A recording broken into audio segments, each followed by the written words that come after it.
You're watching Rich Diane TV. Don't forget to subscribe and hit the bell button to keep you updated for upcoming videos.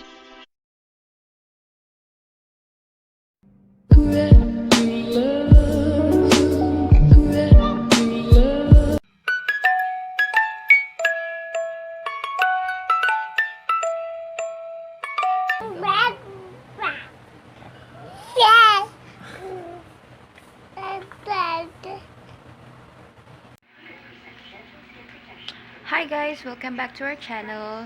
Ngayon pag-uusapan natin ang tungkol sa halak at sa mga ibang tunog na naririnig sa mga sanggol. Huwag pong kalimutan mag-subscribe at make sure po na tapusin natin ang video para po mas maintindihan natin ang mga pag-uusapan. Okay, start na tayo.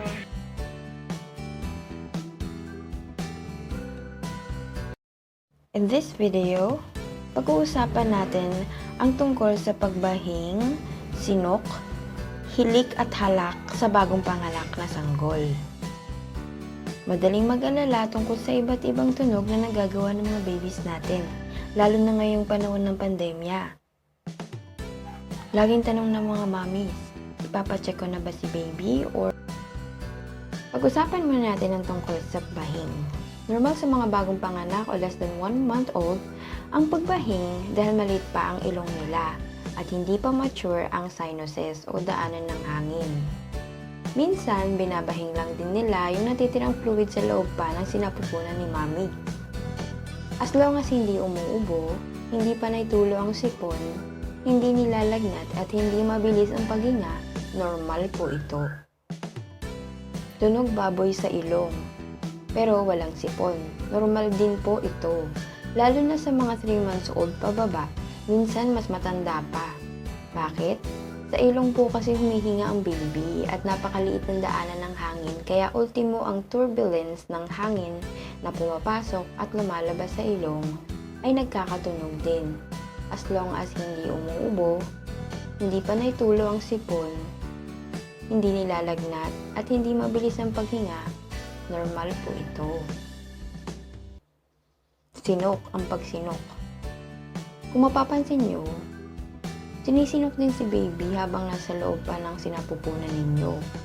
Ito ay nangyayari dahil minsan ay nai-irritate ang diaphragm ni baby.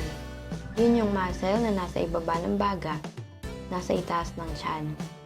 Kung ang sinok ay tumitigil ng kusa within 30 minutes at hindi tuloy-tuloy within 48 hours,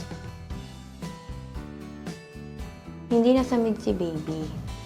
Hindi nag-iba ang kulay na parang sumisinghap sa paghinga, normal lang po ang sinok na ito. Sunod ay ang hilik. Sa mga babies, napapansin na minsan ay humihilik sila, lalo na kung natutulog na nakayuko si baby. Subukang i-adjust itingala ng kaunti si baby para maging madali ang pasok at labas ng hangin. Kadalasan may hibsan ang paghilik kapag ganito. Kung sa palagay ninyo ang paghihilik ng baby ay lumalala, nagigising siya dahil nahihirapan huminga o kailangan ninyo idapa para lang mawala ang hilik o ibang tunog sa throat, ipa-check up na lang po sa pediatrician o ENT lalo na kung almost 1-year-old na at hindi pa rin nawawala. Sunod naman po ay halak. Minsan napapansin ni mami na tuwing habang sumususo si baby, may halak or crackles na naririnig sa dibdib at likod. Minsan nakakapa din ito ng kamay. Kung ito ay kusang nawawala after sumuso si baby, hindi siya inuubo o nasasamid, walang lagnat, hindi mabilis ang nahihirapan huminga, natutulog ng matiwasay at active, huwag muna magpanik. Ang tawag dito ay transmitted sound. Ito ay tunog lang ng gatas na dumadaan mula sa esophagus papunta sa tiyan. Manipis kasi ang dibdib at likod ni baby kaya ultimo iyon ay naririnig o nakakapa ni mami. Muli, kung happy si baby, hindi hinihingal, hindi inuubo, iba ang ubo sa samid. Hindi nilalagnat, hindi kailangan isugod sa ospital. Kung sa palagay ninyo ay para siyang may sakit, saka nyo dalhin siya sa pidya. Ano ang mahalagang pag-aalaga kay baby? Ipagpatuloy ang breastfeeding. Mas may iwasan ng samid kung breastfeeding dahil hindi tuloy-tuloy ang tulo ng gatas kapag tumigil na siya sa paglalatch. Kung bottle feeding, padighain si baby bago pahigain. Kung maglulungad, ipatagilid si baby para hindi mapunta ang gatas sa bata. Dagdag kaalaman mga mamis. Ayon kay Richard Mata, isang pediatrician, kung may halak ang baby, pero hindi naman inuubo, huwag po tayong magpapanik.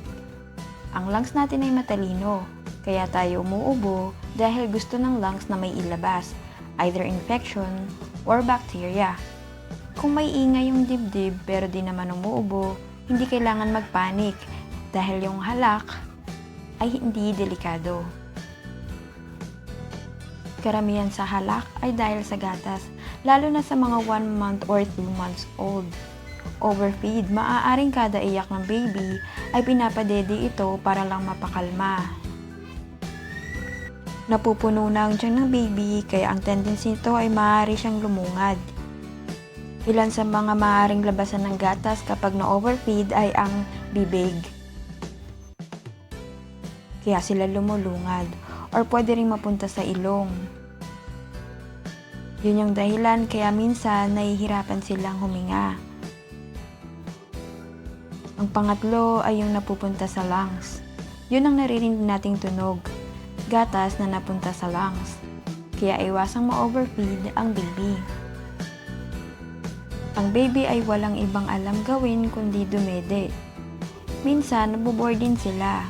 Kaya lang, wala pa silang ibang alam na entertainment kundi ang dumede. Kaya mga mamis, gumawa tayo ng ibang way para libangin sila.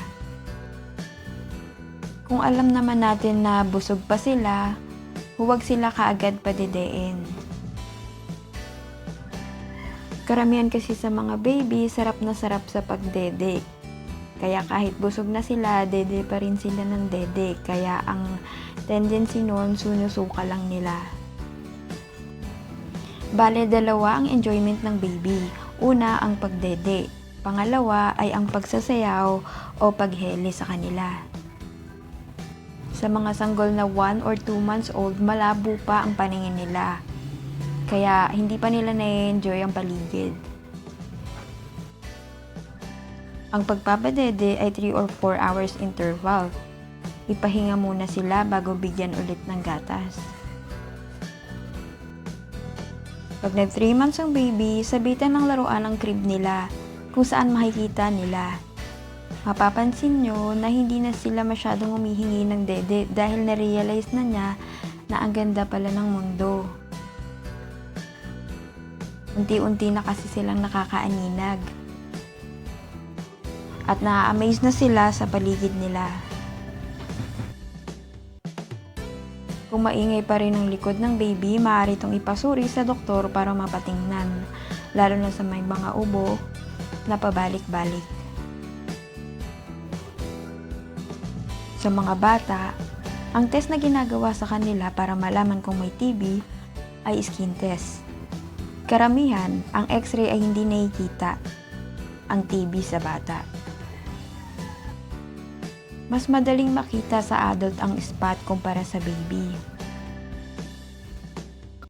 Sa mga baby, yun ang tinatawag na primary complex. Ang pinakamagandang test sa baby ay ang PPD skin test. Kung talagang makita na may sakit nga siya, umaabot ito ng 6 na buwang gamutan hanggang sa gumaling ang bata.